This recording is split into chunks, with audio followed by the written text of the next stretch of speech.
Hello and welcome back once again to the ESL ESEA Analyst Desk. I'm Alex Machine Richardson, joined by Moses, Natu and Devilwalk once again to walk through Fnatic versus Virtus.Pro. Two teams managing to battle through to the semi-finals. Virtus.Pro a whole lot more convincing, with Fnatic stumbling in the group somewhat, but still managing to fight through, besting TSM in a best of one. Now, it's time to talk about the first team on our list. It's Fnatic. It feels great to be in the semifinals. We had a lot of problems in the group stage. We lost to CLG, and honestly, I think we underestimated them. We didn't think they would be playing as good as they did. But all in all, we're through to the playoffs, and I'm really happy about that. Playing Virtus is always hard, but I think we have pretty good understanding of how they like to play the game, and we're gonna prepare something special tonight for the game. For us, Olof has been like a key player in our team for sure, and JW, but I also think like every player has had big impacts in different rounds, and I wouldn't say that one specific player has made us come this far. I think it's the team. Everyone has put in some good rounds. For us to make the grand final, I just think it's enough for us. If we play our game and play like we usually do, we should reach the final.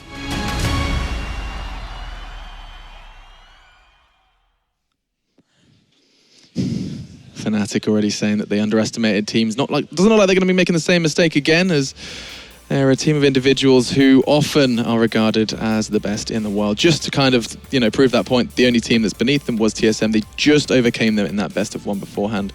And now it's got to be said they're going up against Virtus.Pro. I mean, let's talk individuals. I think that's the kind of the best way to go into this one. And starting with you, Devilwalk.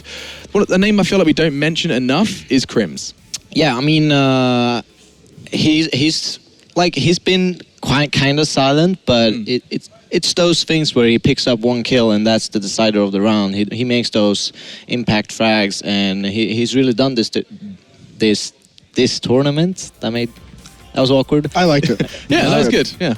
Anyways, and I mean, he's the solid rock. He always performs, and he really needs to perform and make those impact frags like he has done throughout the tournament. I mean, he's one of the more passive players of the team, so he doesn't become as flashy as JW or Olaf Matcher, for example. But still, as he said, makes a lot of impact for his team. Yeah, he actually plays a crucial role, especially if those flashy plays, those aggressive individual plays don't work out. He's the one that fundamentally is the guy that brings him back from those odd man down situations. So he always plays a crucial role in this squad. But I think for me, Olaf Meister, best player in the world. We're going to see how much of an impact he has. He's got to show up. Yeah. And I mean, JW as well, I kind of feel like he must be on point with those. He usually is with his AWPing. Yeah. I mean, he's just crazy good. I mean, he's one of those AWPers, like, he loves being in the most chaotic, weird situation. And he just makes it happen. It's like he takes a normal peek, he can miss a shot, but if he's close up and like playing it like a shotgun, it's like, yeah. He's an interesting player in a way. He's like one of the only operas that does not really understand the concept of not hitting shots, because he keeps doing the same things. Even if he's not feeling it at that certain point, he's just going to keep doing it until he actually does hit the shots. Yeah, putting lots of extra pressure on himself, perhaps. Yeah. And he's also one of those players, like, everyone knows he goes aggressive everywhere, right, but it's really, really hard to counter. Like, he's so quick that it's just so hard. Yeah, and of course, all driven by Pronax, one of those in-game leaders that's really at the highest tier. We talk about in-game leaders, we always kind of hail his existence as someone that people like to highlight. Happy as well. Then you look towards Pronax, and it's definitely, he leads his team in a very different style. Is that a fair summation? It was something we were talking about before the break, but I wouldn't mind just going a little bit more in depth into the way he approaches a game. Yeah, I mean, we mentioned before, like, how when I've played with him, like, how he actually create rounds you haven't really gone through in practice during the rounds, like how he just sees exactly what's going to happen. He can't explain, like, exactly what's going to happen. You just have to trust him, and he will web everything together so it works. And he's also great at handling those, like, really good individual players, letting them roam free and kind of building around that to make it work. took. It seems like it's a legacy, a Fnatic thing. If you think about it, back in the day, Carlin was very good at that too. Yeah. He was very good with how he utilized Forest and Get Right in 1.6 Fnatic teams. So I think when you think about back into DreamHack Winter 13, when you won the major after a couple of weeks only that you played together. 2 weeks. Yeah, it's the thing is like how well he can utilize individuals in a team and make that work is something that is super fascinating and something you just got to respect a lot. Yeah, and I mean, you know who's going to have to respect it? It is Virtus.Pro. Let's have a little look at how they did in the early stage of this tournament. Our team is not always in this great attitude, not always in this great terms. We tend to crumble under underperformance, like when we underperform, have bad results, it just gets to you. We are so competitive, each of us, our nature is so competitive that when we lose, we try to find our mistakes not only in ourselves, but we also try to pinpoint the other person. This event is the new beginning for me. Like I told my guys that the attitude now will be 100% positive. I'm very confident in this team. I'm very happy of how our team is working at the moment. Like, I love the job that Cuban and Snacks are doing together. I really like how players are now going to their old level, which is Pasha. You saw Bialy with crazy aiming, and for what's the most important for me, you saw Neo, who's steadily coming back from the slump he had at the beginning of CSGO. Now he's always good, but I think that he can be great.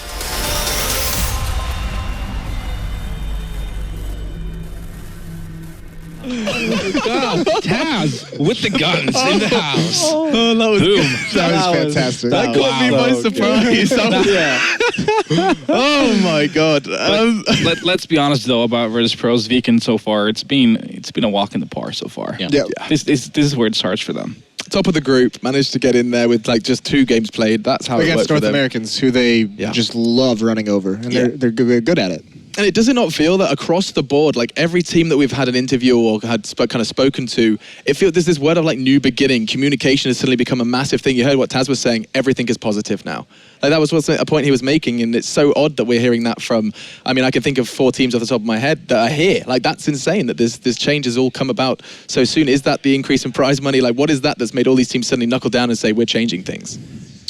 I mean, it's hard to go through, but I mean, it's just so much more important, and it's one of those like when you've played like the same amount of tournaments, like the lower tournaments for a while, and then one of those big tournaments come up, like you're just gonna like knuckle down. You're gonna play deathmatch for 15 hours straight. Like you're gonna be so focused. You have that end goal. You'll see what will happen like when you reach that final stage and like to perform. So yeah. And I mean, what about you, Moses? You feel the same? Yeah, well, I feel like with Virtus.Pro especially, they had a stretch earlier in this year where they played like 10 events and 10 weekends. Like just so much time traveling, so much time on the road, so much time at tournaments.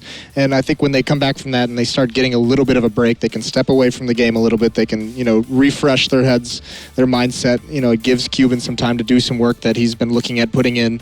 And I think that's kind of, maybe they've come back refreshed and they just feel great and very confident about where they've gone. Yeah, I think for Virtus.Pro, it's really important to keep those emotions in check. They've seemed like a team that has been struggling a lot with that, and just the morale, and especially that period of time when they were traveling so much together. I don't think it was a good idea. They should have skipped a few of those and just sat down for a bit and get away from each other for a while, because they've been spending so much time together throughout years, especially the core of this team has been together for so long. So when you're spending so much time together, it's not always pretty, Yeah, some cracks could open up. And that's gonna influence your play. And so, you're saying that when you spend too much time with your team, it can cause cracks. But we've seen a big influx of teams picking up gaming houses. So you have there's that question of like, which is it? Not really in Europe, actually. Yeah, but I mean, No, we're talking years of being together, and there's a lot of history with these players. And vice versa, you have the teams in gaming house now. They've only been together for a smaller period of time. So if we're talking extended periods, then it's a different story. Yeah, and just, time together, the number of plane flights you spend, the number of hotels you're in foreign countries, you're always, the group together. And sometimes you just need to step away, even from playing the game, getting time to just look at some of the issues you have. That was the big thing, because Virtus.Pro have known that they've been in a little bit of a slump for some time. They've referenced it in interviews, both individually and as a team, not performing up to their standards. So they get that break, they get to talk some things over, and they finally get that time. And you're exactly right. They did have a very easy route here to these semifinals. So that then raises the question, how much have we seen from Virtus.Pro? Like, I mean, not much. What do we have to reference and on their current performance? I go back and reference. I look back at that ESL LAN that you spoke of, where they did beat Fnatic. Admittedly, you said Fnatic had been playing for 7 or 9 hours, whatever it might have been. But Virtus.Pro played that series very, very well. That best of 3, they were very aggressive, and they were very team-orientedly aggressive, managing choke points really well, taking fights, winning a lot of those one-on-one battles that Fnatic likes to find and likes to take. And that's going to be the key in this matchup as well. They've got to be able to punish Fnatic when they go for those duels. Yeah, and I mean, we start talking specifics, it's time to talk about maps, right? I mean, that's going to be the big question. A best of 3, I'm not going to start asking for predictions on who's going to win, but just for maps, which map is going to favor what? What are you not expecting to see is the first question. Start with you, Moses. Anything that springs to mind? I told the guys I think that Virtus.Pro is gonna veto Inferno. I mean, I did cheat a bit and did talk to Pronax, so I have a cheater. Yeah. Well, don't spoil it too much. They could be listening here. Yeah, but actually, they.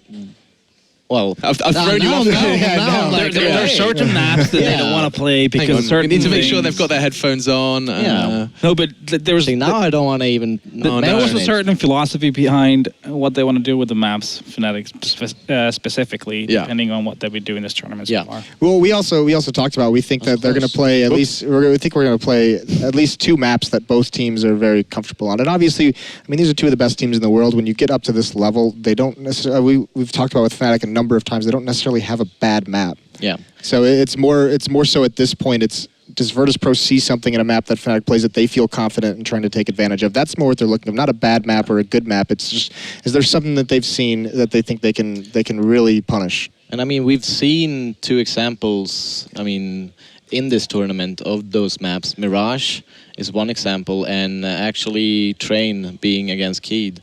So that could be something they're opt for. Yeah, they spent a lot of rounds to win that match for sure. So your first question was Inferno, and look at that, Moses, straight up. Don't worry about it, boys. All right, there Don't we worry go. about it, boys. I mean, first you destroy Devil Walk, and now you start calling... And the Train ban for... I think I called that one too. Jeez. You're on it. And looks like we're going to be starting with cash. We've seen a whole lot of cash this tournament. A whole lot of cash. It's got a great feel in the professional community. A lot of players think Cash is one of the better maps to play on. Yeah. Now, I mean, Overpass is a map that we've talked about a lot beforehand. It's a map that we think both teams are pretty damn comfortable on and have a very similar playstyle if I think back to casting those games. And the Cobble remove, talk to me about that, Natu. I was like, come again, I was so focused on that. I was just talking the Cobble ban from VP. It's fair enough. Fnatic has a tremendous record on that map. I mean, they just recently won their first LAN. Did you have stats Cobble where they literally destroyed Virtus like 3 or 4 times on Cobble? Yeah. 2-16 and 13-16. Well, I remember talking with you guys about Cobble even before this tournament started. I was like, which team has really managed to find a consistent defense for that B platform? And you were just like Olaf Meister. Yeah. That's the way to do it. You put Olaf Meister there. Yeah, but seriously, they are so good on Cobblestone. It's uncontested at this point. Right. Now, how much of a difference are we going to see? We've just seen Cash between Cloud9 and CLG. How different is Virtus.Pro Fnatic going to be on Cash? Are we going to see immediate differences, or is it going to come down to... I mean, Virtus.Pro always recognised as a team that are very strong and prominent on Cash. Very much claiming middle, something that we've seen them do a whole lot of on that CT side. Is that something that we're going to see kind of trouble them? I think for me, at least, this is a map that both teams really like to play. I think it's going to be a lot of mid battles, and how is VP going to be able to, as T, flush actually from sandbags and that area of the map? I think that's going to be a very interesting little dynamic there. What kind of an approach do they have for taking over middle? And I mean, once Fnatic gets those double ops up, I mean, they're a real danger having Olaf and JW on those ops, getting the information. I mean, JW's play on A main, he just constantly takes those peaks and he just never gives up, and it's extremely dangerous because it gives you so much information, and plus getting in double op you can focus more on taking that middle control as CT and kind of shutting down the Ts. And I need to ask you now you knew Fnatic's game plan going into that. Are they going to be happy with those 3? Yeah. Okay, that's what they were aiming for. Yeah. Okay. So, prediction time, boys, before we do jump on into the game, as my notes are getting blown everywhere. Talking Fnatic, Natu. Imagine that. Feeling the same, Natu? Actually, I'm going to go for VP in the first one here. Okay. Moses? Cash, I'm going to take Fnatic. Okay, 2 Fnatic, 1 for VP. It's time to find the answer, though, and that will be provided by your casting team, Anders and Semler. Take it away. All right, welcome to the show, everybody. It's myself and Semler here. We're going to be having Fnatic and Virtus.Pro, and it's going to be quite a match here. Best of 3 semifinals. Semler, you ready for it? Damn straight. And it's perfect, man. We're together again for a match like this. I am so happy right now. This is going to be it, man. The finals, I mean, it's not the finals, but it's like it might as well be because it's like Virtus.Pro and Fnatic right now, 2 of the best teams in the world. I mean, sure, on the other side of the bracket, we've had the North American hopes make their way through, Cloud9 beating CLG earlier. So we have North America there, but really Europe has been so dominant in the CS scene for so long now that these 2 teams in a semifinal, it's just weird. Like, this entire tournament has just been a little off as far as, you know, who actually makes it where. It says a lot about what's been going on, doesn't it? But I am really excited that Cloud9 didn't sort of stumble their way into the finals here. They really sort of put themselves. They were super strong. Their calls were great, and they did so much to get here. So, yeah, I definitely think Cloud9 deserve to be in the finals. Now, the question is, which of these 2 teams? I mean, I'm personally not 100% sure here. Everyone that we've ever talked to says Virtus.Pro is the hardest team in the world to play against. They are the hardest to read. They have the most weird timings, and we struggle against them. So, I mean, even Fnatic, it's kind of crazy. I gotta say, it's gonna be the Svensk boys, man. It's gonna be the Swedes. That's it. They are favorites. There's no doubt. They're pretty clear favorites, and you know, Pronax as well. In that opening video when we got to meet Fnatic and got introduced to Fnatic basically before we got into the analysis, Pronax also expressed basically that they're very familiar with VP's play, that they're confident versus VP. I mean, granted, VP have been looking very strong lately, and Fnatic may have looked a little weak, but Fnatic are still coming through with those huge plays. There's still the individual play there that can shut down VP. So I still have to go with Fnatic, but I'll just say, it's like a 60-40. Like, there's a strong shot for VP, but I'm going to go with the Swedes. I mean, especially because we are in a best-of-3 format and everything, which is obviously great because we hope we get to see all the maps, but it does make a difference here. And it also depends, and I think the panel was talking about this too, what kind of version of Virtus.Pro is even going to be showing up. Sometimes they are, world beaters. They will just be super strong and they're hard to stop. Other times, something just isn't quite working. But I mean, I'm excited at the fact that they've also switched their in-game leaders around again. I think Snax is doing a lot of the calling now, and even though Neo is still in the middle, which is kind of strange, but they've got their own system that nobody else understands, but it works. I love Virtus.Pro as well. I've asked Taz this a lot in the past. Like, why don't you actually like swap up who's your in-game leader? Why don't you put him in the middle? And he's like, well, we play so much online. It never really matters where you sit when you're online, right? So when it comes to LAN, it's just the same thing. You sit where you're comfortable, actually. So Virtus.Pro, they don't really mind it, but Snax, I saw it. He's got his black notebook out when they're getting that team huddle before the match starts. He's paging through it, going over what he wants to do to start things off. Cuban is also there. He's a more of a modern man. He's got all of his notes on his phone, and he's going through that too, right? But they've definitely done their homework. This is a hard-working team, both of them, in fact, because both of them turned in early last night to do the research for this match. I like the idea of having an actual physical notebook, because I think someone in the Twitch chat earlier was like trying to say maybe it was like a Death Note kind of thing, just like writing down Fnatic's names. Just like, sit. They're gonna be gone. 3 maps and they're dead. It could be. I mean, I like the idea anyway. It makes it look sort of a little bit mysterious, almost like maybe one trying to steal it and then translate it, from Polish into English and see what's in there. What do you think? You said Fnatic. You said 60-40. This map pool, though, I mean, I'm a bit confused about some of the picks here. I feel like they've at least caught me just a little bit off guard with what they've shown. Thought maybe they were going to try and avoid, trying to get Cobblestone in the mix somewhere. I did too, honestly. But then I suppose what's going through their minds is that, or Virtus.Pro in particular, right? There was a moment of weakness for Fnatic when they played TSM on the map, and all of a sudden it showed that they were immortal, that they aren't invulnerable on the map. But Virtus.Pro have also been front runners on the map for a really long time as far as, being able to get ahead of the opposition. They had the strats early on. They started to dominate on the map early on, but they have been in a bit of a slump when it comes to the map. So maybe that's it. What's happening here is Virtus.Pro, they're feeling like, okay, yeah, maybe Fnatic are weak, but we're weak also. So why take the risk? Let's try and go somewhere where we're strong, right? And Fnatic picked Overpass as well, which I also think is, it's not like a complete surprise. Fnatic can pretty much play all maps, but still, I don't know. I am a little bit questioning this whole picking stage here. Cash overpass Dust 2.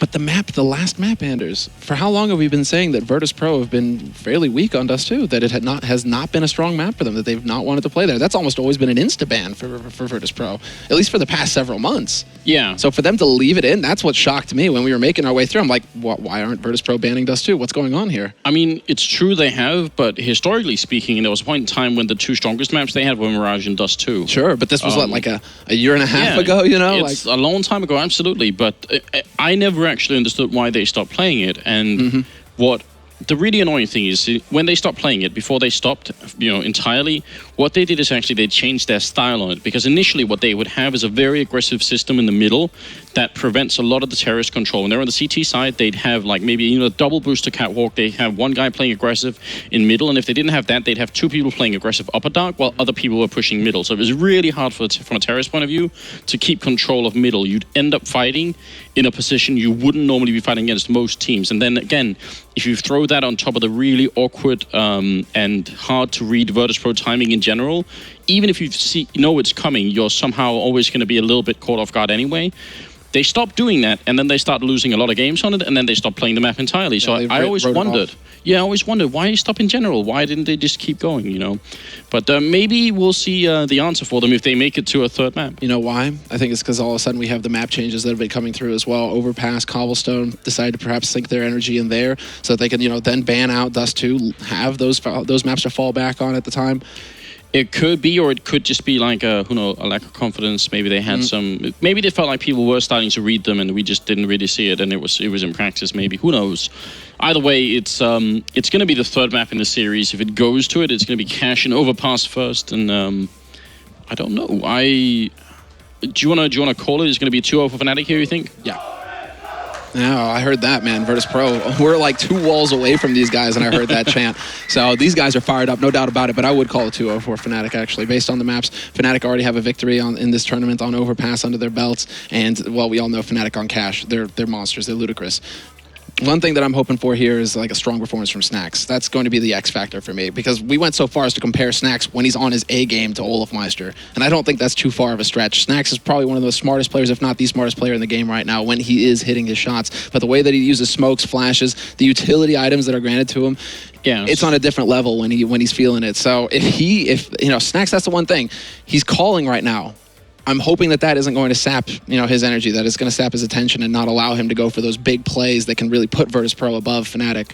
Yeah, I mean, so Snax has a style that I think sometimes gets confused a bit with the way that JW and Happy are playing, but I actually think Snax is much smarter than that. I think, not to say that JW and Happy aren't smart, but I think sometimes what happens with JW and Happy is that they'll see a situation where it's very unlikely that they'll be rewarded for the risk they take, but they will get the reward because most people won't be expecting them to take any risks at all. So it kind of works out in the long run. They take a big risk, and then sometimes it works, and when it does, they win the rounds, and it's really great. Snax seems to be like doing like a much deeper calculation. He seems to be like playing those smokes, especially at like a completely different level. When it really works for Snax, it's not just like toss the coin and see how this works out. It seems like it's much more intentional. Like it's predestined to like he's just going to sneak up behind this guy. Oh, and then he spots out too, and then he kills both of those guys, and all of a sudden the round is Virtus.Pro's. I mean, it just feels like we see it time and time again. So now, well, so far actually, Fnatic have been pretty good in the knife rounds. They're not off to a good start here. So chances are we should have VP staying on CT side and getting that strong start on the map. If that were to happen, that's going to put Fnatic in the pressure situation real early on here. And yeah, that is exactly what's going to happen here. So Virtus.Pro now, they decide to stay. No surprise there. And we will be getting into the pistol round shortly of the first map of the second semi-final here at the ESL ESEA Pro League. Yes, indeed. So a big welcome to all of you at home as well. Joining us on Twitch, it's going to be VP versus Fnatic here. It's our first map in a best of 3, and I hope you guys are looking forward to it. And certainly, this should be a highlight match. I think even if Virtus.Pro can't make it through, they will put up a big fight here, I imagine. So won't just be a walk in the park. Fnatic, though, they did say that they're prepared. They're not going to underestimate anybody anymore. Yeah, and Vugo in particular, man. The man standing behind Pronax right there on your screen, he's their coach, he's their manager. He's there for them to go over the VODs, go over the demos, study what their opponents are up to, and then communicate that to his team so that they can act and win games. So far, it's worked for him. And now we have to see if it's going to be able to carry on versus one of the very best in the world here, Virtus.Pro, the Polish hope in this tournament. And look at this, the approach from Virtus.Pro. They've left B completely open to start. They have a decoy over there. This is wild stuff. Yeah, they realized that they're going to try and take the fight early on in A main there, and they did take it, but Pronax came out on top, and I think he got a little bit of help with the bit of damage there. Pasha very low on health, but still sticking around close. There is that one Molotov on Pronax, which, especially because they were so aggressive in A early on, could be a bit of a sign that they were going to try and... Actually, they're going to firebomb out the vent here. I thought they could have used it for A instead, but now they're trying to see if they can throw them for a loop. You're right. I was thinking quad boxes myself. Yeah. But it is going to be Flusha opening things up, taking up Pasha, who's only on 7 HP. Bialy gets stuck at forklift, and he gets overwhelmed by Crims. This is not going Virtus.Pro's way at all. Nothing working for them in the end. Neo, will he finally get a kill? No. A perfect pistol round for Fnatic to start things off here on the first map. That is insane. With a stack from VP as well. VP knew that Fnatic were coming to A. Yeah, but they almost lost 2 in that initial engagement. I mean, Pasha was on 7 health, and they just lost that entry frag, and that makes such a big difference. That Molotov into the vents was obviously just going to be a bit of a fake from the Fnatic team, and also making sure no one is in the vents who can then quickly rotate into middle and help out. It also works that way, but it wasn't even necessary. They just got all the kills. So, I mean, that round can work out very different for VP. This time, it's a bit of armor on VP, but not everyone has. And JW picking up some good kills initially. Olofmeister, more importantly, with that submachine gun, making some of that money back, and he's going to get another kill here as well. Yeah, we see Fnatic going for that mid control early on right now. Zero respect. JW straight up running in there, even with three players from Virtus.Pro trying to hold that angle, trying to shut him down. Just was not meant to be. He's down to 3 HP, and Bialy just trying to hold on for as long as possible. But Olofmeister will end the round with 3 kills with that MAC-10. That's a lot of bonus money going into his pocket right there. 1,800 bucks on top of the win. And you can see, second round, he's got 6 grand before buying up nades. So he's hoping for more of that, because that was a force buy out of Virtus.Pro. They went for Kevlar. Now it's going to be a hard eco. His MAC-10 is going to get that much stronger. No one on VP has even killed anyone yet. They're all 0-0 and 2. And you know, as a consequence, because it can only work out this way. No one on Fnatic has died. Or maybe they could kill themselves or each other. Yeah, right? But they haven't so far, which is also a good start. Full stack going on over at the B-bomb site here. And Flusha playing very carefully here, but actually gonna disregard that immediately and try and run forward. He's alone, so if they kill him and pick up the AK, that would be good. It would be really, look, that instant headshot onto him, and now Virtus.Pro, they need a pressure on him. They need to get in there fast. Toxic, overwhelmed, Taz is going to be able to pick up that gun if he wants it, and yes, he does have the AK, but then JW comes out of Z, wraps up to upper. He's going to pick up 3 kills and make it look easy. No AK save this time for Virtus.Pro, and really no damage at all. Flusha's the only man down here. Oh, Snacks, he's right behind him. I think he's heard it. He's going to try and go for the kill. Will pick it up here on JW. Bomb's going to go down, obviously. See if Snacks can do a bit more damage. Crims somehow manages to dodge him. So there is definitely an opportunity here. It'd be great if Snacks could get a couple of more kills in. And obviously even better if he somehow survived. But that's very unlikely here. And there it is. What? The aim punch from the jumping MAC-10. Man. Mid-air. And Olofmeister stops mid-air as well. He's like, nope. Done. And they had him boxed. Good reaction there by Fnatic. This is a very, I would say, cheap mistake for Flusha. It didn't cost him that much in the end, but I think it was a mistake. I think he gets the initial kill and realizes they're trying to be aggressive. What's the pressure on him to try and go forward even more? I don't think that was necessary. But Olofmeister, oh, he gets the shot onto Pasha. Sit down, Pasha. And now he swaps up the AWP for JW. Okay, I was wondering, if Olofmeister was going to hold on to it, but Pasha right now, he is going to be shaking his head. He is not happy at all. Down to 7 HP before even seeing anyone here. Great wallbang to start things off for Fnatic. And yeah, Crim's trying to take advantage of that as well. Looking for the wallbang through the squeak door onto that A side. A very common wallbang now. Yeah, absolutely. Oh, it's so painful to start a round like that. But let's see. Let's give them the benefit of the doubt here. Still plenty of time left for Fnatic to execute. They do have 2 Molotovs as well, so could do pretty much whatever they like. But Virtus.Pro, on the other hand, be nice if they could shut down the Swedish teams right off the bat here. And it's their first buy round as well. So if they don't, they're going to be in a lot of trouble here. JW going to smoke for the middle, and there's another one, so they're going to smoke off the entire section of the middle. Normally what you want to do if you want to push B, but it might be a fake here. As the bomb is still over towards the A side of the map with 40 seconds left. Taz is going to go and check it. He hears both the smokes, so he kind of has to go and look and see if they're running into the vents right now. And as he's back there and fighting Flusha, they're going to try and see if they can make their way in, but Bialy holding well, going to be a double kill to take down Olofmeister. Great defense here put up by the Polish team, and JW is the last man left. Very, very cool. Yeah, fantastic read on Virtus.Pro's part. And having somebody push close to A main like that as well was allowing them to hear the steps. They could get in position to shut things down once again. And JW gets flashed out by Snacks, who once again makes using nades look like art. And he's just like, perfect little flash, perfect kill, easily done. And that's a great way to come back into this game here for Virtus.Pro, because all of a sudden they go from not getting any frags at all pretty much to just completely shutting down Fnatic. And so all of that bank that Olafmeister managed to save up or make with that MAC-10, gone. He's going to be able to get an AWP over to JW, who had one already, but that's a full buyout of Fnatic. Now, though, the money's going to be grim, and a nice early nade over boost, and an attempted flick by JW. For a second there, that looked like it was going to land. Yeah, you thought maybe it would, but it's going to stay safe on that CT side for now. I like the idea from Fnatic in the previous round. They did manage to sort of fish Taz back into the middle. So if they'd actually got the entry frag on Bialy by the forklift in that last round, they would have had a good opening, Fnatic. But when they don't get the entries, it's just not going to work out that way. Now, no Molotovs here on the Fnatic team, so they're going to have to do without those grenades. This is all part of the game plan here for Fnatic, because they know that Virtus.Pro, they favor a mid-heavy strategy. They like to get into mid, get mid control, and put up a fight. Taz, Pasha, everybody just going at it right now, but the battle, when the dust settles, Fnatic, they've got that man advantage. Olafmeister is low, but still, this is a huge opportunity now for Fnatic with 50 seconds left to close out onto a site. And if they can pick up that this is a B site wide open right now, that Neo's over here by Link trying to hold on to mid, they could pounce, and they already have a man working his way over there as well. Flusha working through the B halls. Oh, this is going to kill Olafmeister. He's got so little health, and it's actually going to get with the rifle before the grenade even goes off, but otherwise that would have worked out anyway. So now it's a 2v2 retake, and Bialy is coming in from vents as well, it seems like. So a little bit of coordination here, and VP could definitely retake this. They do have a kit on Bialy, and Neo currently doesn't have one, so they got to be a bit careful as well. Flash in, not going to be so effective, and Flusha is waiting in a very good angle here. Bialy tries to check it, but Neo is there, dropping him very low, and Flusha surely should be going down. How is he still alive? He gets the kill on Bialy. Oh no! That should have been working out. Now Pronex does go down, and Neo tries to look for him. He has to go and pick up the kit. He realizes he's got no time otherwise. Does it, has the kit, runs back, but there is no time. Flusha, how on earth did he stay alive? Yeah, just hearing those steps. Hearing those steps and getting the pre-fire down, that's what saved his life, because the tagging would have slowed down Bialy just enough to allow Flusha to get the spray on. Incredible.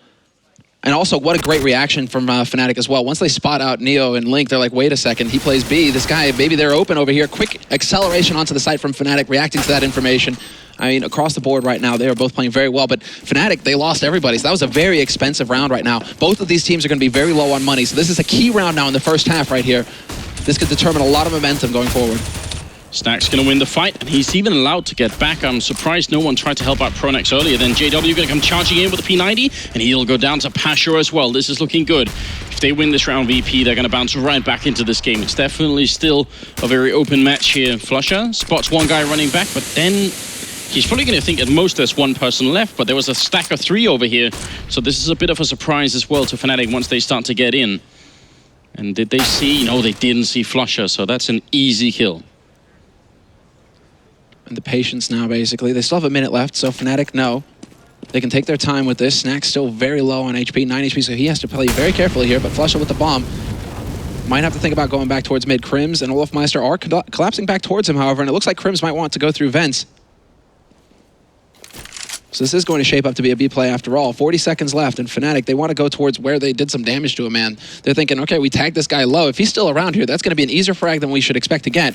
And we should be able to take advantage of it. Smoke done on CT, and all 3 players here gathering up for Fnatic, collapsing onto the site. Oh, some great damage put out by Pasha. He almost took 2 with him then. He's going to walk through the smoke as well. No signal for it either, so gets a double kill and ends up dropping to Flusha, who's now going to be alone in a 1v3. He's going to try and put down the bomb here. He's got no grenades, and they've got no grenades either, so this is going to be a raw battle of pure skill, and Flusha has to have a lot of it here, but he's going to get sprayed down by Taz. And even if he gets that kill, the other 2 members are going to be on him so quick, so huge round right now for VP.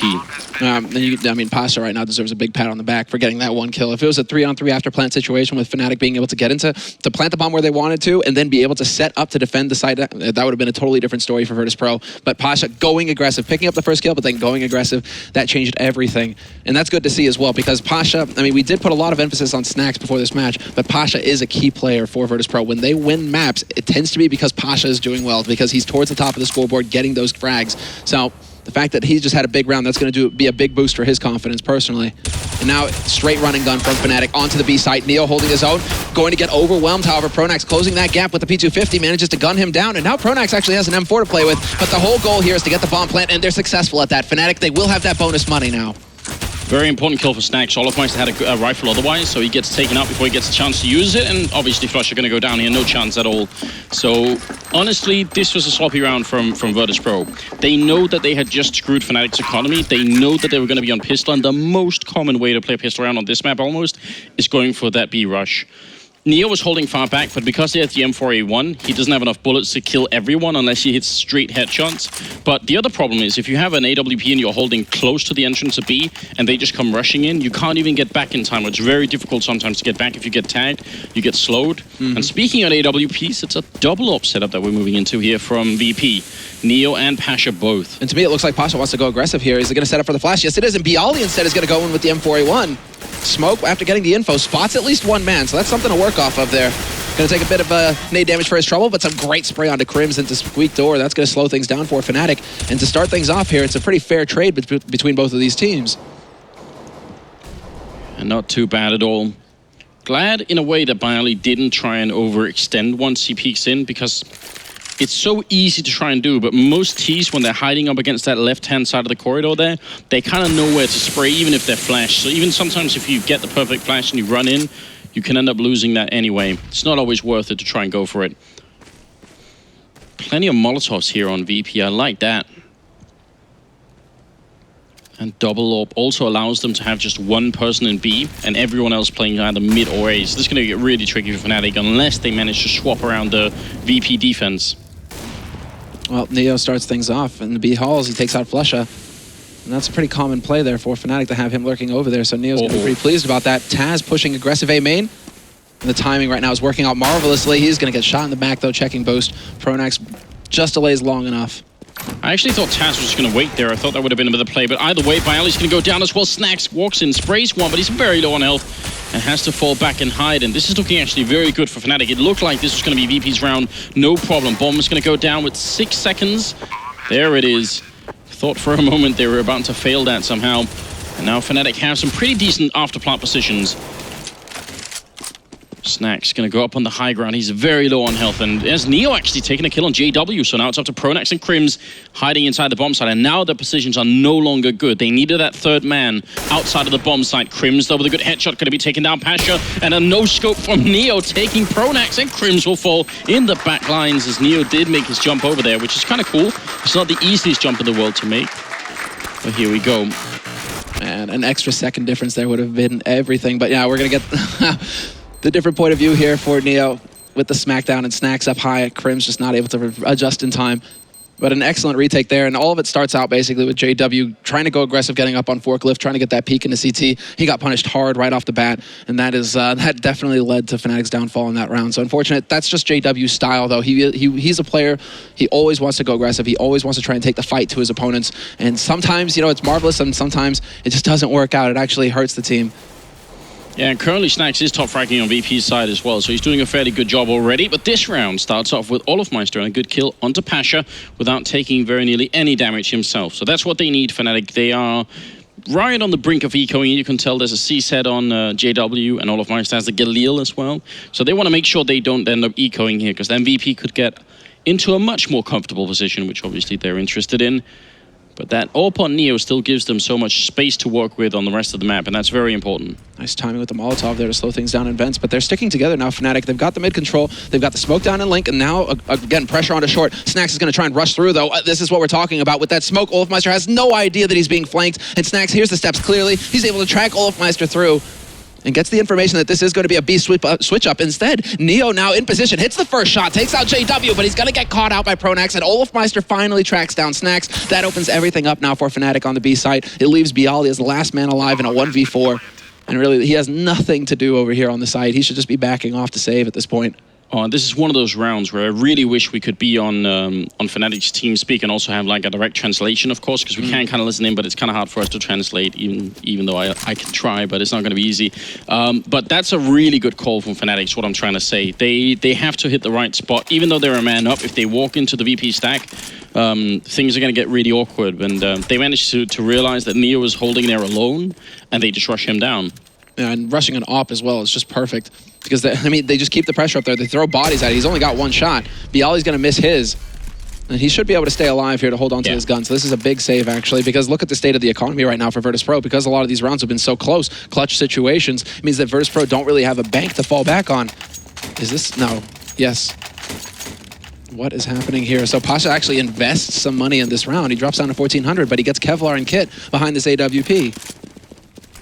All right, well, let's see how effective this is going to be. He gets a walking shot on JW. I'm sure he didn't stop then. Olaf's going to go down as well. Pronax trying to see if he can salvage this round, but VP are off to a strong start. Snax comes back out of the smoke and gets caught by Pronax. So now we're into a 3v3, but let's see if Pasha can work some more of that magic. He gets smoked off, but he's trying to wrap around it anyway. Gets a kill on Crims and playing closest by Ali. And this is headshot range 5-7, still going to go down. And now Neo coming up from behind. If he was here 2 seconds earlier, this might have been very interesting, but this is going to be a very difficult clutch here for the legend himself. It's going to be a 1v2, and he is walking up. They don't know where he is. He might get a free kill right here looking left. Oh, he's not seeing it. There we go. He spots it out and gets the kill on Pronax, which is going to leave Flusher back of the side. Not a good position. Neo has a smoke as well. No armor, but it's AK versus AK. It might not make such a big difference if it's all headshots anyway, but Flusher very fast with that peek. Hits the timing perfectly. Instant reaction from him as well. And I'm wondering if there was a little bit of a snafu as far as the communication is concerned there from Fnatic in mid, because Pronax, it did take him a little bit of time to react to Snax. It seemed like he was overlooking Snax entirely, maybe thinking that there was only one man pushed up there. So a little bit odd. But yeah, JW calling out the nice shot, and that really was a huge shot from Pasha to hit that totally blind, going up Speedway like that. That definitely made it a bit more tricky for Fnatic.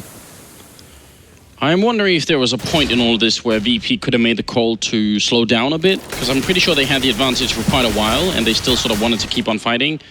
So maybe they were just a little bit too aggressive in the middle of all of that. Snax with a good opening frag on JW, who goes down as the first man again. And we're going to be in a 6-4 scoreline here in favor of Fnatic, with VP finally getting an opening frag, which is very important. Yeah, and I mean, because of that silencer as well, Snax just holds down mouse 1. JW has no idea where he's getting shot from. Maybe he thinks he's actually right with the spray, which is why he sticks it out there. A lot of mind games in play, but that's just what Snax is so good at.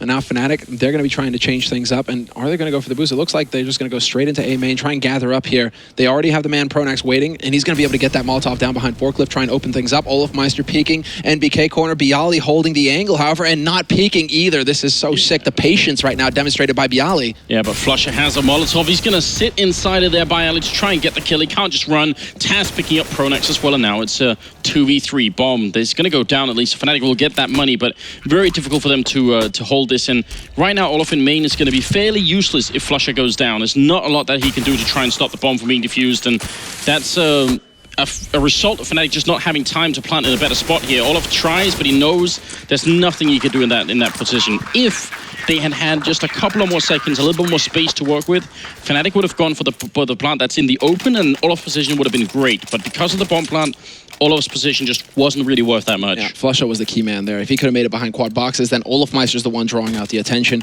and he's trying to focus Virtus.Pro on him. That changes up everything, but a split second, that's all it does. And Virtus.Pro, they'll get 5 rounds on the board now versus Fnatic's 6. And because of that bomb plant, Fnatic, they go for the buy. They've got AKs, they've got a good nade count as well, and the shot goes out onto Neo. He gets slapped down to 11 HP. Snax taking a lot of damage to start here as well.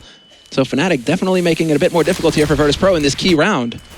Such an aggressive move here from the Swedish team. They really don't want to let go. They want to keep the pressure on at all times. And Snax, he's going to try and play around the smoke. This is what he's so good at, but he goes down. Flusher picks up the kill. Olafmeister will finally fall. There's still 2 more people in this bomb site. All of Virtus.Pro just stacked up here, and it seems to be working out for them. Taz going to try and fall back, and he will be safe. The bomb dropped in the middle. They should have the advantage, especially as they're playing against a Scout and JW on 36 health. And I'm thinking Fnatic are the ones feeling the pressure at that point, because that was just so very disjointed. You had 2 guys running back into B halls, but then Pronax decides to push out when the smoke is down, blocking off B halls, blocking off his team. Very odd calls coming out from Fnatic. That definitely looked out of whack. And now, well, that's a key round that's been picked up by Virtus.Pro. It allows them to save themselves as far as the money is concerned, because they were on the edge of ecoing. Fnatic are the ones who are going to have to sit on pistols. It's just back and forth trades here from between these 2 teams. It's so very close. What must also be frustrating at this point if you're on the Fnatic team is that sometimes VP play with just a single person in B, which is the guy with the AWP Neo sometimes, and other times they will have a stack like this time as there's 3 members in the beginning, making it very hard to know what's happening. And look at these opening kills here. Crims and Flusher taking down a kill each, and obviously we're playing against pistols, but still, as they can come out around like this, not losing anybody at all, It's going to be great for the Polish economy. Yeah, that's key right now. They need to have a little bit of a buffer going into the remaining rounds of this first half. 3 of them left, but right now it's not looking too hot for Fnatic. JW and Pronax, P250 on one of them. Pronax with the Glock, and he's just crossing his fingers hoping, but the bomb is dropped all the way back by A main, and it looks like we might end up seeing the bomb. Well, they're going to attempt to run it over here. JW still waiting, and what? Because that shot, that shot and Squeak just gives it away, and now you've got 2 guys over here on Speedway for Virtus.Pro. There's just no way that he's going to get out of that in one piece. No, probably not, probably not. He actually gets the tag on that first shot? Wow, Pronax. Okay, he gets the flicks going, man. Yeah. Has shaking his head saying, man, you know, if it had just been a little bit higher, I might have been gone. Very important round here for VP. That gives them a basic economy. It's not great. You can see 2 people below 2,000, which is kind of the pain limit. But yeah, Fnatic, they're right back to buying. They have not been easy. It's not been easy forcing them to eco so far. They've had that one round where they've really done it. Now we'll see. 9-6 would be a fairly reasonable score for both teams, I'd say. And Pronax taking point up on boost. Olafmeister right on the edge of this smoke. He has no idea that Snax is there. And look at this, he's going to be able to back off. It's actually Taz waiting in boost, and Taz, because of this smoke, he actually has no way to respond. He doesn't know if he's waiting on the other side or if Olafmeister's backed off. This is big. Taz still waiting around, and we'll see. But the man advantage right now is for Fnatic, and Taz just hoping that he's going to find the headshot, goes for the spray, sits down, takes this fight, and loses it in the end. Olafmeister with the double opening kill. That is ridiculous. That is really not supposed to happen. You're not even supposed to play like that, but Olafmeister walking in through the smoke, gets a kill, and then gets another one. And the Fnatic decide, all right, smoke up the middle, and try and see if we can run for it. Right now, the best thing possible for Neo would be if some of them were at least trying to walk back into middle so he can catch a couple of kills here, but they are making their way over to the A bomb site, and VP seem to be reading this. Yeah, they've got 2 players there. I mean, basically, this is off of Neo. He's pushed all the way back into T-spawn now through B halls. I mean, the only thing he doesn't know about is warehouse, but that's a lot of information gained right now, and that's going to set up the stack. But then JW, sometimes you just miss him. Sometimes it's just too quick, because in the blink of an eye, he gets 2 kills and completely opens up the A site. That leaves Neo all by his lonesome. Sure, he's going to get the kill on Olafmeister, but he's in a 1v4, and he should be backing off to try and save this gun. And Fnatic actually should be out hunting him. They know exactly where he's playing from now. Pronax going to be walking into him soon. And Neo, he's going for the straight mind games. He's going to get up into Squeak door, close to that bomb. Fnatic might not be expecting this at all. Oh, Pronax hasn't seen him. Oh, he can actually run and defuse. He would have time right now. And Pronax is realizing this. He's running back to make sure that he has eyes on that site. There it is. Neo's actually going to go for it. If he'd have won that duel versus Pronax, he could have actually got that defuse. Oh, yeah, Pronax wiping the sweat off his brow for that one. Oh, there was a real window of opportunity there. That would have been one of the absolute tournament highlights if that had worked out. Even the opportunity almost never presents itself in that when you're playing at this level. There'll always be someone hanging around, and Pronax was far away when that started. Neo has the AWP. We're moving into the 15th round, the last of the first half of this first map. And now VP kind of do need to win it. 7 rounds, I think, is not quite enough when you're playing the CT side here. Good start for Taz, taking down Pronax and smoking off just to play it safe. Good idea. And already quite a bit of damage taken here. JW down to 30 HP as well, trying to push around, but Fnatic will eventually get that mid.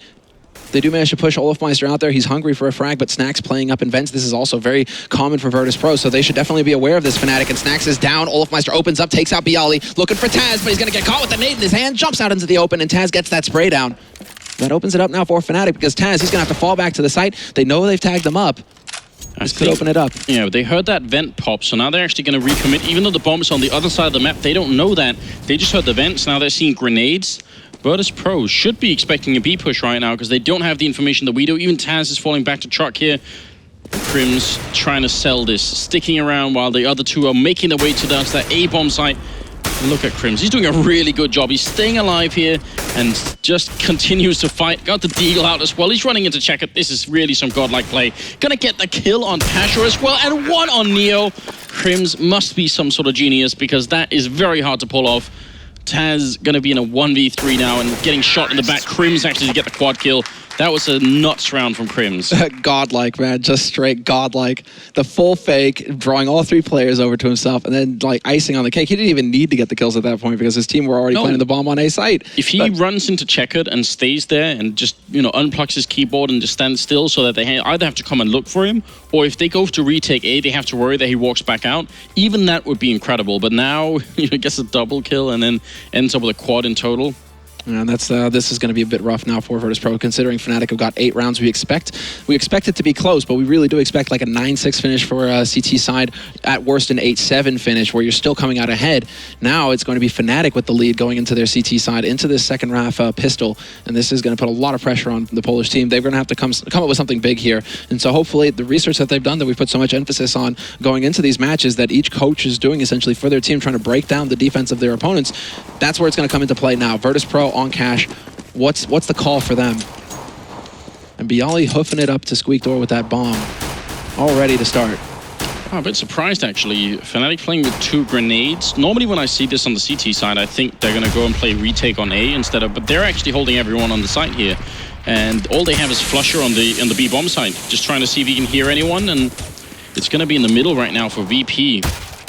JW, a little bit of action in the middle. He's going to go down to Neo, and now these grenades have better be useful. Otherwise, they're going to get overrun. In fact, only Krim standing in the back line. He gets run over by Bialy, who gets a double kill, and it's up to Flusher here. 1v5, and Fnatic, they did have their own flawless round when they were playing on the T side. It looks like maybe Virtus.Pro is about to have the same here. Flusher last man, and he gets a headshot on Neo. I cursed him. I ruined it. Yeah, you ruined it, bro. I was about to say, how dare you, Anders? VP, they would have been so happy with a perfect 5 start, and that's well, I mean, it's already good, but Flusher making even more money now. $600 in the buck. He's going to be able to get another headshot. He's setting up to be able to pick up even more. He's just going to make this as expensive as possible. You got Kevlar, that's cool. Oh, and he gets another one. Insane. 3 kills for Flusher. That is fantastic stuff. A little bit of bonus cabbage to work with if he goes for the force buy, because that puts him up at 2450 right now. You're going to go straight for the scout, in fact, Flusher, and drop it on over to Olofmeister, it seems. And he buys armor, so we've got scout armor and then CSET 75 armor on the other 3 members of Fnatic, and then Pronex with the P250 instead. Yeah, quite an expensive round for a VP. I mean, they didn't lose a lot of equipment, obviously, but they lost... yeah, they gave a lot of money to Flusher. Oh, pop flash out onto A. Pop flash out. And that's going to start things off. JW does play it smart, though. He goes straight into the smoke. And now Virtus.Pro, do they have any idea that somebody's behind him? He goes for the wrong target. He's going to get sandwiched in. And Pasha holds his ground, manages to stop Pronax from rushing in to save the day. That leaves 2 players left here for Fnatic in a 2-on-4. It's not looking too hot. They needed to find the headshot there, but Neo just too quick for Flush in that situation. Krim's going to try his luck, and he gets no joy because he's been spotted in mid. He drops Snacks down to 4 HP. But Taz will get the final frag there with the UMP in the end. And, well, that could have been completely different. Unfortunately, the timing doesn't work out for JW when he comes out of that smoke because there's still a man behind him. But if he comes up behind that last player there for Virtus.Pro, he very well could get 2 kills easily. For a multitude of reasons, I really like the fact that VP played this round so quickly. I mean, if you're playing against a scout, it's great, but actually Fnatic have been playing a lot of rounds like these where they just buy 4 or 5 deagles. And if you're playing against 4 or 5 deagles, the last thing you want to do is try and creep in and slowly push forward, because that's when you can get those deagle headshots. If you just all storm in, then chances are the deagle player won't just be taking down 3 or 4 people. In the middle here, a lot of stacked members for Fnatic, but they are still losing the fight. Even if they get some good kills in here at the end, shouldn't be much more than that. Yeah, they're actually getting quite a bit out of this. 2 kills versus a full eco from Fnatic. We do have Olofmeister. He gets caught out by Neo, and that's going to be Pasha up here. Easy kill for him. So, very quick round there by Fnatic, not wanting to waste any time, really. Felt like they were just like, okay, job done. Just go into mid, see if we can't get them to spend a little bit more of that money, and move on to when we get to buy the rifles. And it's going to be full rifle buy here for Fnatic. A little bit light on the nades, no helmets, basically allowing them to pick up those smokes and get an extra HE, and a single kit picked up on Crims. So, now is, well, basically go time here. This is the big round here at the beginning of this half. Virtus.Pro, if they pick it up, they could be off to a great start, basically what we saw for Fnatic. But now, Olofmeister holding mid, trying to play short, trying to basically not set it up so that he gets flashed out early. But Virtus.Pro, this is incredible. They go so fast onto the B site. No fear at all. Taz leading the charge.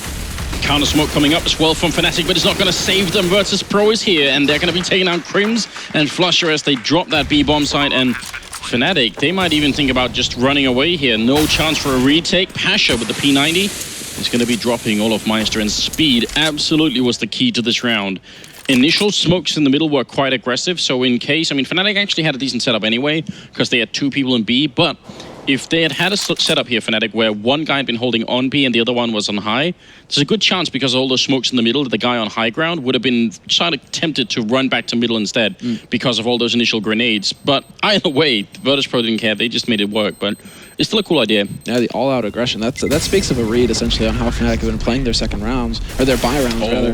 And Taz catches out Pronax, so there'll be no saved M4 to work with in the next round. Fnatic are going to have to stick to pistols, and this is definitely going to give Virtus.Pro a lot of room to work with. Now, a solid buffer, because they shouldn't lose anybody here versus an eco on Fnatic's part. There should be some CZs picked up, maybe a Deagle here and there. Instead, it's going to be a bunch of P250s and a couple nades. But yeah, Fnatic, this is Virtus.Pro's big round now to create a big buffer, because already, what, they've got like 3 guys sitting on 8 grand bank VP. That's actually really scary. Fnatic have got a lot of room to work with so far. And Neo trying to play this one safely again. He's playing alone with the AK, so again, you don't want to give up a rifle like this early on to a team like Fnatic. Things can spiral out of control very quickly if you give them just a little bit. So I don't want to see him moving forward here.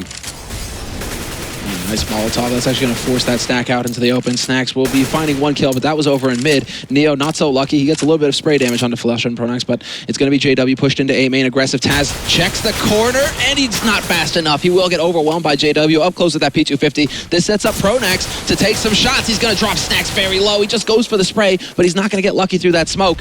It's going to come down to the hard way here, but Neo's already waiting in mid. He knows somebody is close right now, but he's going to get spotted out. Great job here by Fnatic, just collapsing on these Virtus.Pro players, turning it to, well, basically overwhelming them up close with the pistols where they're at their most lethal.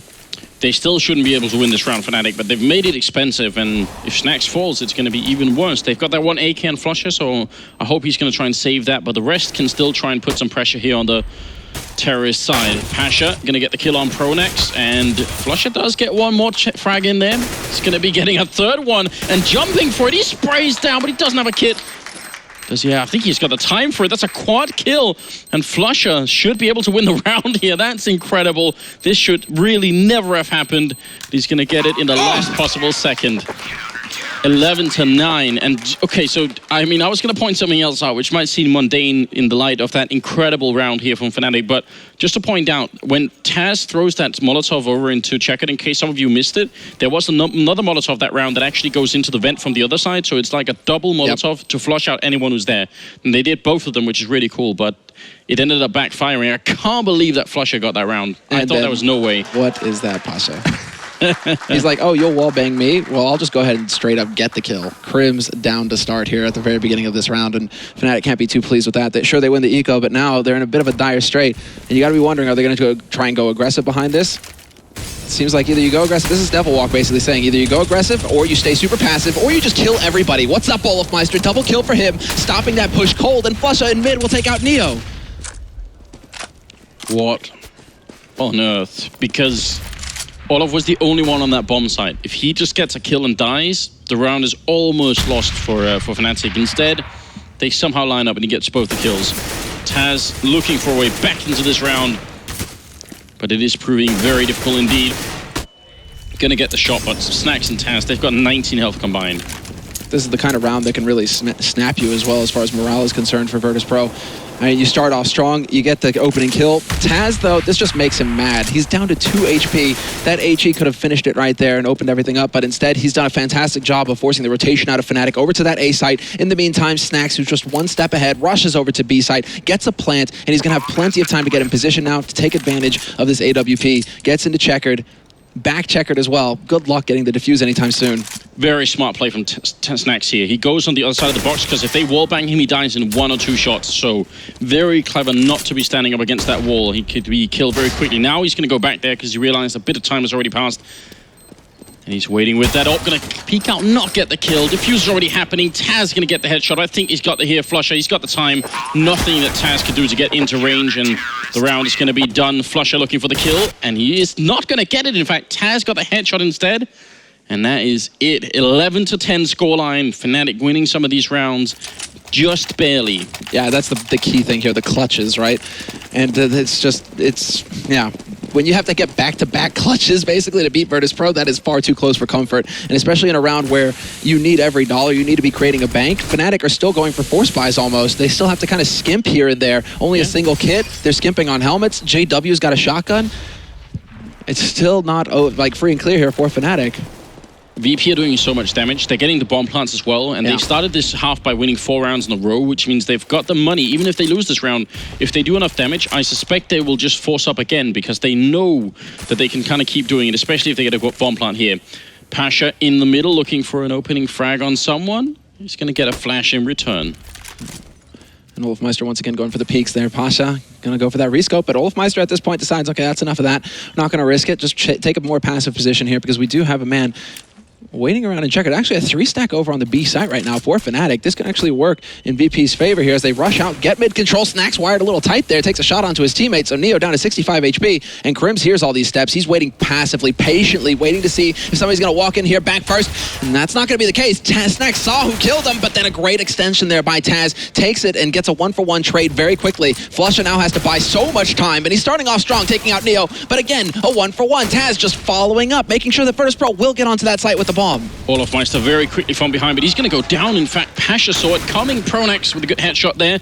Bomb ticking away, and they are out of grenades now on the terrorist side, so now they just have to hold on tight here. Pasha with a really good angle, spots the gun barrel. He can see it. He wants to walk in and get the kill. He's going to miss it. He gets shot in the face. That was a max 7 shot from that range. Tau's going to go down. JW, how does it work? How did he get that headshot?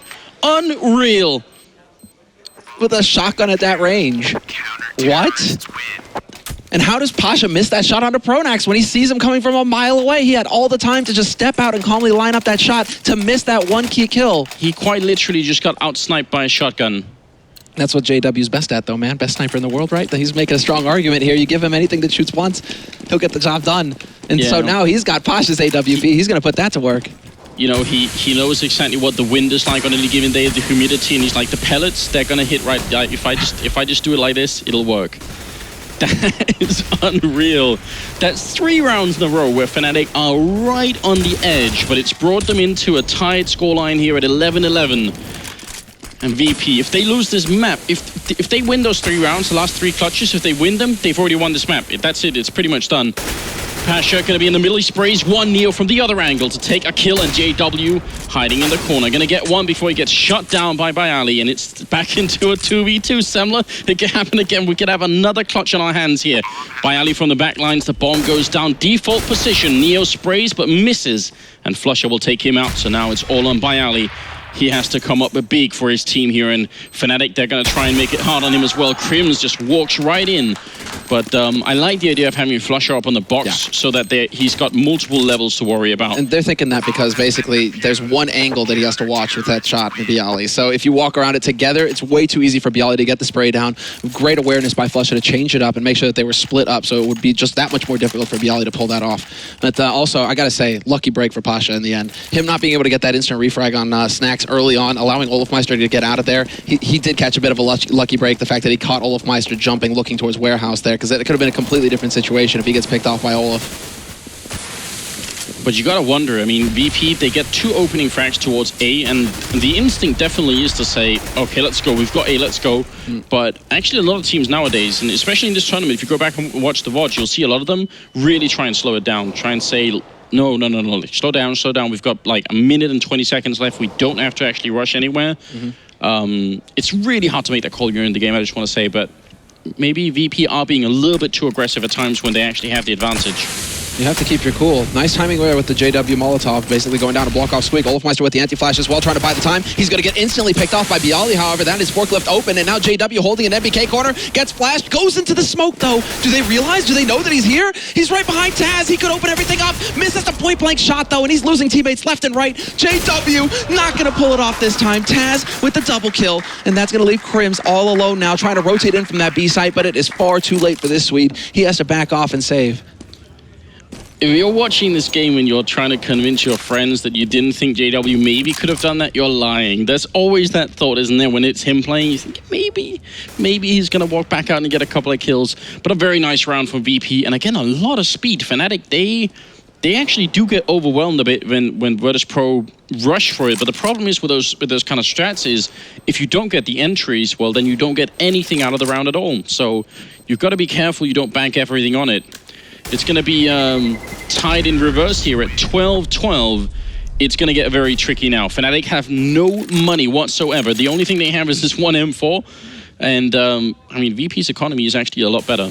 Yeah, they're I mean, the perfect round is definitely going to be giving them quite a bit of room to work with. But yeah, JW just sitting there the entire time, just never able to find the opportunity to get out there. Taz, luckily for him, turns back in time. That could have been a point-blank shot there from JW and made things a little bit awkward for Virtus.Pro, but you got to give it to VP for how quick they're acting. You're right. And, well, this is an eco round out of Fnatic. They're trying to play off of Crim's M4. But that's unfortunately on the other side of the map at this point. Cribs nowhere near the action. Virtus.Pro making the correct call, basically. Just bum rush onto the B side, give them zero respect. We're going all out aggressive, and it works marvelously well because this is going to put them up on 13. And again, it looks like they're going to have 5 players surviving this. Taz currently at 23 kills. This is the top fragger in this game right now. That's also a bit of a storyline. He's been quite critical of himself whenever they do badly in a tournament. Taz is the first to say, I'm to blame here as well. I did really badly. So he takes his job quite seriously here. Couple of exit frags maybe for Fnatic. One in there and picks up an AK. Goes for a second, very nearly happening. And Crims just wants to save what he has, which is about, you know, for almost $5,000 in equipment. Jesus, he's fast. Those reactions turning away from the flashes. Taz is closing in, however, he's wondering, is it CT? Where is it? And Crims does sell his life dearly. Does take 2 with him, but yeah, that M4 would have been a big save.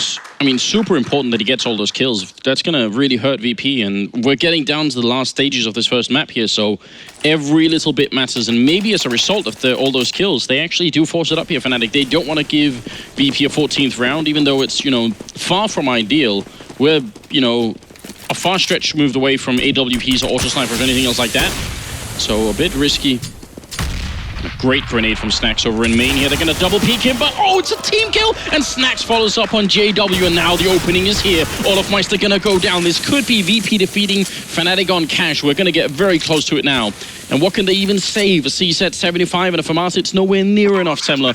This is actually a really, really stunning result from VP. And if you think about all the clutches, we had 3 clutches in this game. If they turn in favor of VP, they actually destroy Fnatic on this map. Then we're looking at like a 16-8 type victory for VP. But because of that now, I mean, I think this is Fnatic starting to fray a little bit at the edges because they've tried to force that A main push. You know, it wasn't as smooth as it should have been. They really did try to take a little bit more time. That allowed for Snax to get in position behind the box and try and buy as much time as possible. But I'm not really pleased right now because Fnatic are definitely looking stressed. They're not looking their cool, calm selves.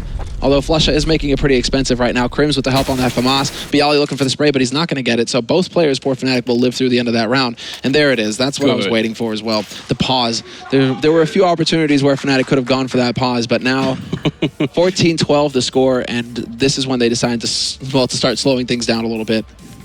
See the absolute sweat on all the players. This is a pretty high intensity game here. I mean, it's really warm in Cologne, but still, like, I think everyone's going to be feeling the pressure right now. Gotta say, I'm very impressed by VP as well. You can't see the scoreboard right now, but just to read it out to you guys, we've got 24 kills on Taz, but then the lowest on the team right now is Bialy with 16, and then it's 18, 19, and 20. So everyone is really close to you. It's not like Bialy's playing badly this game at all. They're all very, very stable.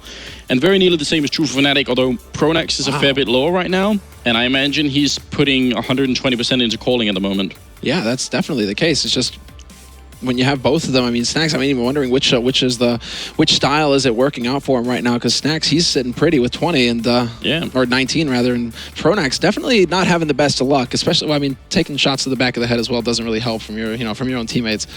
But yeah, Pronax not really stepping up, but at the same time, we're not really seeing a dominant performance out of anybody over on Fnatic as well, right? Nobody's really close to peaking towards 30. They're all kind of floating around that 20 frag mark. Flush has been the main man so far, it seems. Olofmeister is not far behind, but now look, the tactical timeout here has been cancelled.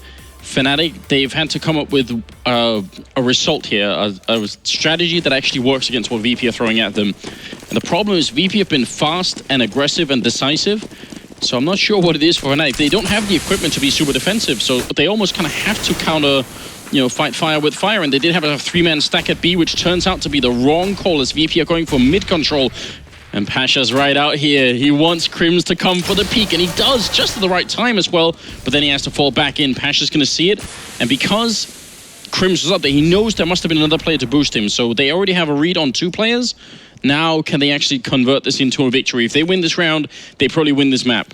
Yeah, and you're already having the rotation coming out from Virtus.Pro. Fnatic tries to pull a fast one on him by getting in there before the flash goes off, but that's just not meant to be, and a clean sweep for Virtus.Pro to put them up on map point. 15 rounds, and Taz, yeah, already going wild. That's what he does, man. He gets in your head. Every match that you hear with Taz, when they're sitting close by like this, he will voice his opinion. He will say, hey, guys, you feeling all right? Is the weather a little bit too hot for you over here? Are you uncomfortable right now? He just tries to weasel his way in there and just do whatever he can to throw you off.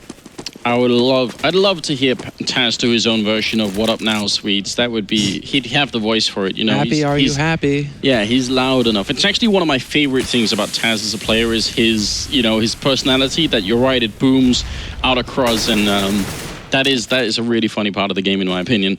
Now look, it's down to scraps here for Fnatic. They've got 2 for Masters, they've got 2 C-set 75s, and a single scout on Crims, and that's what they have to try and stop the Virtus.Plow with. Yeah, and Olofmeister is having a real hard time. You can tell that Virtus.Pro are pretty aware of how Fnatic want to set up on the CT side early on. Olofmeister over on short by sandbags. He's done it time and time again, and Virtus.Pro are really starting to punish him for that now. Great damage with that HE early on until Olofmeister drops him down to half HP. And Olofmeister stands his ground, takes the shot versus Pasha, but he's not going to get the kill. Pasha down to 6 HP now, and that's going to give a lot of information to Fnatic, or rather to Virtus.Pro. 3 players here on the A side for Fnatic, however. That might catch Virtus.Pro off guard because they may be expecting only the 2. JW with a good kill on Snacks there. It's starting off well for the Swedish team, but then they do lose 2 more. JW still alive with that C set. He's eventually going to go down. Pasha picking up the kill. He got left alive, and that was enough to bring him a single frag with the AWP. Flusher, last man, already being called by JW. Good game, well played. Don't think there's a lot Flusher can do. I don't think that's necessarily JW quitting early. I think it's just a statement of fact almost. Pasha, there it is, takes the kill, and they win cash 16-12 over Fnatic. Wow, and JW calling it early like that, I'm really surprised, because usually Fnatic are so very good about keeping control of themselves, keeping the emotions in control. The fact that he calls the GG early like that when Flush is still in a 1v3 situation, 2 players very heavily tagged on Virtus.Pro's side. Granted, Fnatic don't really have any way of knowing just how hurt VP are, but well, it's also, of course, a near impossible situation for Flusher. So whatever, we're not going to harp on too much about it, but this is definitely a big shift. Olofmeister not really looking too pleased right now. And after how this tournament started out for him, and this team in particular, I've never seen Olofmeister that stone-faced, that angry, basically, with how things had gone. So the fact that they start off weak versus a team that, in his opinion, they should be beating flat out, it's going to be a tough 5 minutes here, I think, for the team as they discuss things. Oh, absolutely. And we had that conversation pretty much all tournament here. There are 2 different versions of EP, and I think Fnatic just ran into the more hardcore version. That was really scary. The changes of paces that they had along the game, sometimes very slow to the point where Fnatic wanted to go and peek them and find out what was going on, and sometimes so fast that Fnatic couldn't even make any adjustments along the way. So, I mean, and again, just to bring this out, in the second half, we had 3 really, really close clutch moments. I'm sure the analyst panel is going to go over it as well. If not for that, this would have been an awful match for Fnatic, even worse. The flush of diffuse, man. That's the one that comes to mind. The fact that he split second gets that off. But we're going to go to a break before we get to the analysts, so stay with us and we'll be right back.